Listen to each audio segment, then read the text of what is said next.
Bien, ya vimos en los videos anteriores, pues cómo React es bien inteligente, porque fíjate cómo en lo único que está cambiando es en este H2. ¿Por qué? Porque pues entre cada mil milisegundos, entre cada segundo, actualiza solamente esto.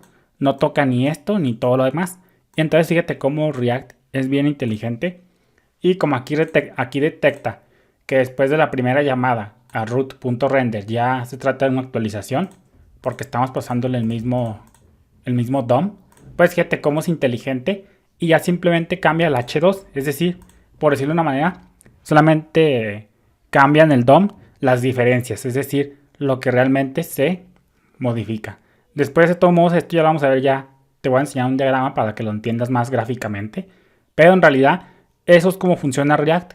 Él es bien inteligente y solamente detecta las diferencias entre la versión actual del DOM. Hazte cuenta que en este minuto 40, por ejemplo, fíjate, vamos a hacer aquí, vamos a simularlo. Hazte cuenta que en este minuto 45, ya cuando llega el 46, va a decir, ¿sabes qué? Pues nomás cambió esta partecita, en sí el párrafo. Entonces, va a modificarlo respecto a la anterior. Y él se da cuenta pues que nomás está cambiando esa pequeña diferencia, que es un segundo y en el caso los minutos y pues a veces la hora.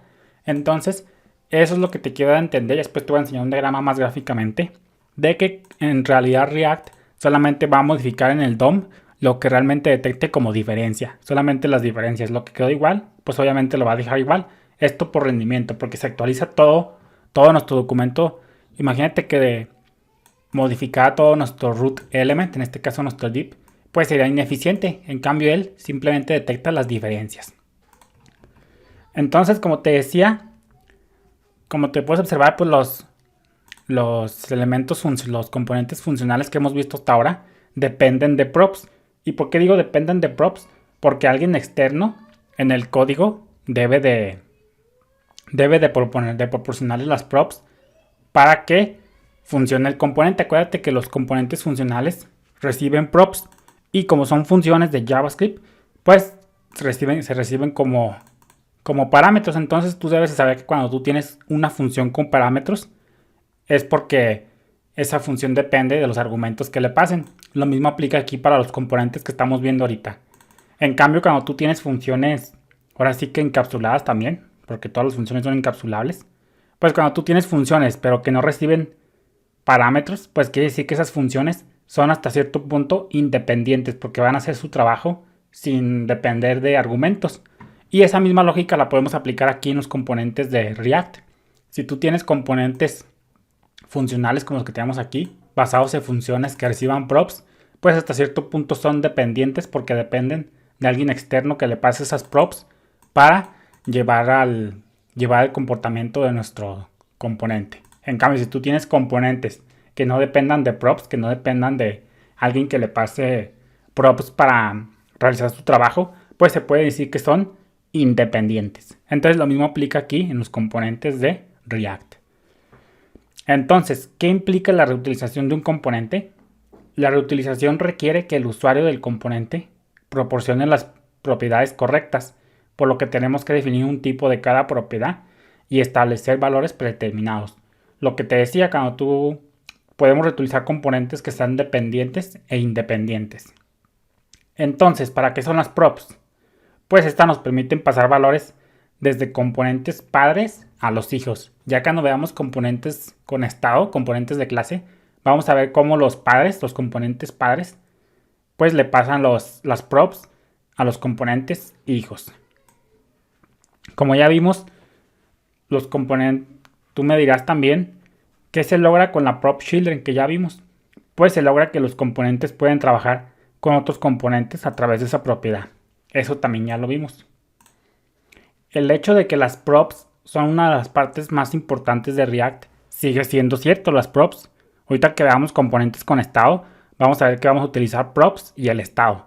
Pero el hecho de que las props son una de las partes más importantes de React sigue siendo cierto. Las props siguen siendo importantes porque los children también son solo props pasados de elementos padres. Los componentes funcionales, estos que ya conocemos, están bien para una gran parte de nuestra aplicación, pero en algún lugar tenemos que almacenar el estado. ¿Te acuerdas lo que es el estado en programación orientada a objetos? Pues yo creo que sí. Acuérdate que el estado de un objeto es el conjunto de los valores de cada una de sus propiedades en un momento dado del código. Acuérdate que, pues básicamente el estado de un objeto es el conjunto de valores que tiene cada una de sus propiedades en un determinado tiempo de la aplicación. Pues eso mismo aplica hasta cierto punto aquí en React. Recuerda que los componentes funcionales solo tienen sus props para controlar su comportamiento, como ya lo vimos. Y estos props tienen que venir del padre. Ahorita lo vamos a ver ya cuando veamos componentes de clase. Si pensamos que esta cadena de props pasaron hasta el final, pues nos damos cuenta de que tiene que haber un lugar donde los primeros props se crean de alguna manera. Como lo que ya vimos en los anteriores videos. Cuando nosotros pasamos props, pues dependemos de código externo que nos los proporcione para que nuestro componente realmente pueda hacer algo realmente funcional. Entonces, ¿qué debemos hacer para tener un componente con estado? Es decir, que tenga vida propia. Ahorita le vamos a ver. Puedes comparar los componentes con estado con las funciones esas que te digo, que esas funciones que no reciben argumentos y que hacen su trabajo solo. Por ejemplo, cuando tú haces una petición con async y await, o usas, por ejemplo, el patrón IFE de funciones autoinvocadas, pues a veces tú tienes funciones que hacen su propia funcionalidad sin depender de argumentos. Pues eso mismo son aquí los componentes con estado. Los componentes con estado se van a tener que crear con clases de JavaScript, pero esos componentes con estado van a poder hacer su trabajo sin depender de props ni de alguien externo. Por sí mismos van a tener vida propia y van a poder hacer su comportamiento ellos mismos. No van a depender hasta cierto punto de terceros. Y pongo entre comillas depender, porque pues no es como que una dependencia como tal, pero ya lo vamos a ir entendiendo conforme avancemos en el curso. Eso sea todo. Bendiciones.